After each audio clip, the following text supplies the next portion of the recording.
Good afternoon, and thank you so much for joining us on this special broadcast. Viewers, as we track the infection called coronavirus, as we track India's battle against coronavirus, as we look at some more relaxation in parts while stricter restrictions in other parts, we also have to talk about the way forward. We also have to talk about the kind of impact it's going to have on our economy. How do we revive that on various parts of our economy? So today we are going to focus on the tourism sector.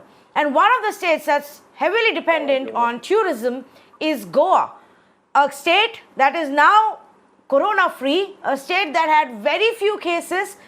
Now it's completely a green zone. But unfortunately, that doesn't mean that it can open up for business right away. So what's the plan? Let's say good afternoon to Mr. Pramod Sawant, Chief Minister of Goa, joining us right now. Mr. Sawant, thank you for taking the time out to speak to us.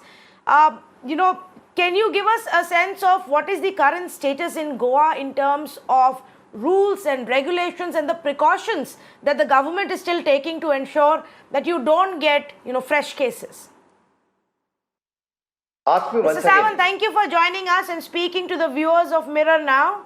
I was asking you the question, what's the current status in Goa in terms of precautions that you're taking, restrictions that you've put in place to ensure that you don't get any fresh cases? एक तो मैं पहले बात ये कर रहा हूँ कि 3rd of April से आज तक एक भी पॉजिटिव केस नहीं है. On the 19th of April, we have declared the Goa state as the corona-free state. Till date, we have not, only the 7 cases were the positive, which converted into the negative. We have sent that back them to the home.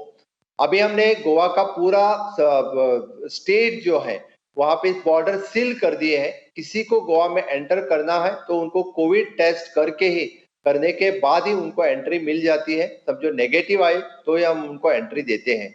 हर एक की test हम करते हैं कि बाकी जो गोवा के लोग हैं उनको एंट्री देते हैं, और बाकी जिन किसको मेडिकल इमरजेंसी या बाकी इंडस्ट्रियल सेक्टर के लोग जिनको आना है उनको सिर्फ टेस्ट करके स्टेट में आने के लिए मिलता है. आज के दिन हमने 4000 के अप्रोक्सीमेट टेस्ट हम कर चुके हैं और हम कंटिन्यूअसली टेस्टिंग फैसिलिटीज और भी ज्यादा हम बढ़ा रहे हैं.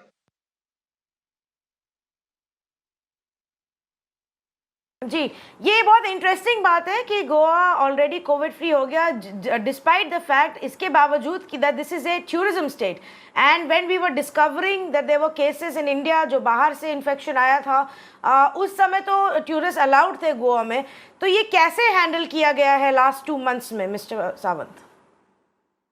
22 मार्च को जब जनता कर्फ्यू लगा था तभी भी foreign tourist were coming to the state of the Goa, और जो 7 पेशेंट थे उसमें से 6 पेशेंट जो फॉरेन कंट्री से आए थे, और कंटिन्यूअसली सभी लोग तो गोवा में आ रहे थे. हमने 22 मार्च का जनता कर्फ्यू 2 दिन से बढ़ा दिया.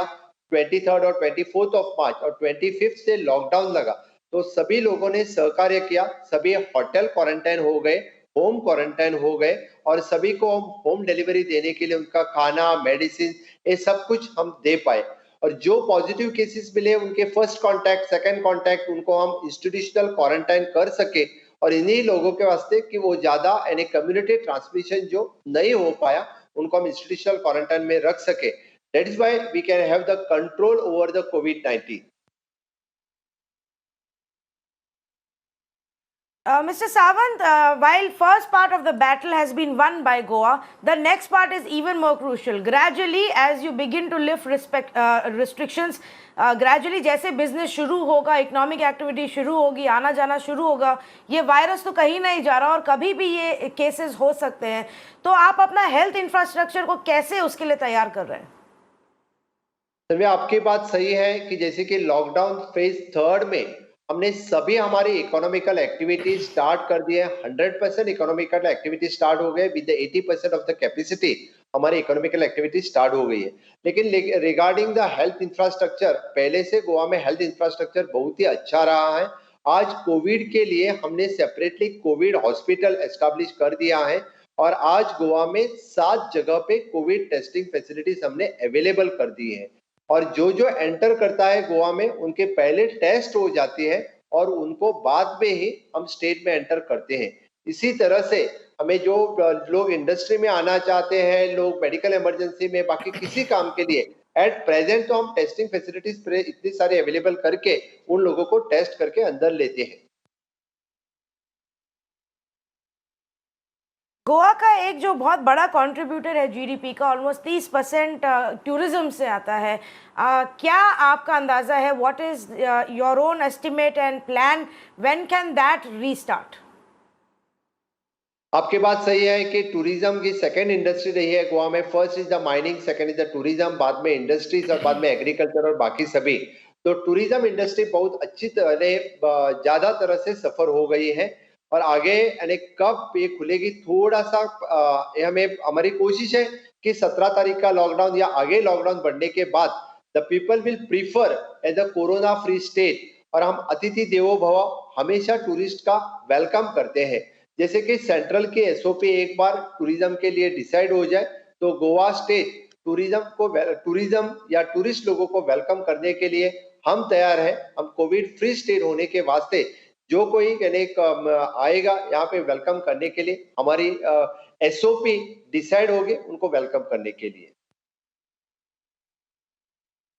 पर आपको क्या लगता है कि इस साल ये सेफ रहेगा बाहर से टूरिस्ट को आने देना, या तो फिर ऐसा एसओपी हो कि उनको हम पहले स्क्रीन करें, टेस्ट करें और क्लियर होने के बाद ही अंदर आने दें, क्योंकि ये रिस्क तो रहेगा ही ये साल इन्फेक्शन का। जैसे कि आपने बताया कि उनको पहले स्क्रीन करें, उनको टेस्ट करें और उन्हीं के बाद में उनको आने दें, यही बात अच्छी रहेगी क्योंकि आगे आने वाला एक साल ये कोरोना का वायरस कंटिन्यूअस रहेगा, पूरे देश भर जग भर में रहेगा। इसीलिए उनको स्क्रीन करके उनको स्टेट में या देश में लेना बेहतर रहेगा और इसी तरह से यानी कोविड फ्री स्टेट बोल के कोविड फ्री टूरिज्म जो गोवा में है उसके लिए आगे बढ़ाने के लिए हमारी भी सेपरेट से एसओपी डिसाइड रहेगी। ओके मिस्टर सावंत, जब तक वो ना हो और जब तक ये टूरिज्म ना खुले, लोग जो हैं गोवा के, उनके डेली लाइवलीहुड पे, उनके बिजनेस पे बहुत बड़ा असर पड़ रहा है, क्योंकि ये बहुत बड़ा कंट्रीब्यूटर था। उनकी कैसे मदद की जाएगी? कितने बिजनेस बंद हो जाएंगे? ऑफ सीजन एक अलग बात होती है, लेकिन लंबे समय तक चले तो काफ़ी बुरा असर पड़ सकता है। ऑफ सीजन तो गोवा में अभी होता नहीं था, 365 डेज टूरिज्म रहता था, लेकिन इस बार हमारी हॉस्पिटैलिटी इंडस्ट्री जो है वो बंद रहेगी मुझे लगता है कुछ महीनों के लिए। लेकिन हमने अभी जो माइनिंग इंडस्ट्री जो हमारे परव्यू में थी वो स्टार्ट कर दी है और बाकी हमने सेंट्रल गवर्नमेंट और हमारे केंद्र सरकार और सुप्रीम कोर्ट इनसे भी हमारी रिक्वेस्ट रही है कि mining industry full fledge start करे। बाकी जो फार्मा इंडस्ट्री और industry MSME, agri industry, fishing industry, ये तो इंडस्ट्री फुल फ्लेज हमने स्टार्ट कर दिए। डेफिनेटली इफेक्ट रहेगा हॉस्पिटैलिटी टूरिज्म इंडस्ट्री पे, इसका असर ये आगे भी थोड़े दिन रहेगा। जब तक टूरिज्म स्टार्ट नहीं होगा तब तक हमें सहना पड़ेगा। So what is the plan? Can you use the people who are jobless because hospitality industry is shut in the mining sector, or what other job opportunities can be provided for them? Present for the job opportunities the mining sector तो एक बात अलग है कि mining sector हमारे जो rural belt में ज्यादा करके है, लेकिन जो कोस्टल बेल्ट के जो हमारी यूथ है जो हॉस्पिटैलिटी इंडस्ट्री में रहते थे, इनके लिए हम एमएसएमई और बाकी इंडस्ट्रीज के बारे में सोच रहे हैं कि इन लोगों को किस तरह से एंगेज किया जाए। इसके बारे में सरकार के इकोनॉमिक रिवाइवल कमेटी और सरकार भी विचार कर रही है कि इन लोगों को ये इंडस्ट्रियल सेक्टर में ज्यादातर के जॉब एकोमोडेट कर दिया जाए। गोवा का जो डेट लेवल है which is already high, almost आपका 20% ऑफ द जीडीपी है, at this point have you sought, क्या आपने केंद्र सरकार से एक स्पेशल पैकेज की मांग की है या आप करेंगे? कितना एडिशनल सपोर्ट चाहिए होगा, क्योंकि कुछ 6 महीने तो अभी थोड़ा मुश्किल होने वाला है समय।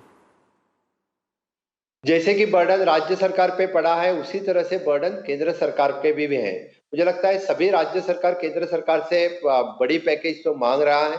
हमारी कोशिश ये है कि केंद्र सरकार ने हर वक्त हमें मदद की है और इस बार इस कोविड के महामारी में हमें केंद्र सरकार अच्छी तरह से मदद करेगी।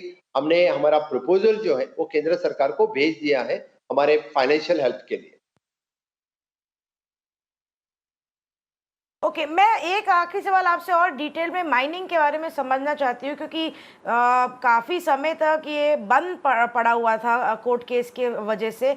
अब जब आप इसको वापस से रीस्टार्ट करके ज़्यादा फोकस दे रहे हैं, तो क्या प्रोसेस फॉलो हो रहा है इसको ओपन अप करने का?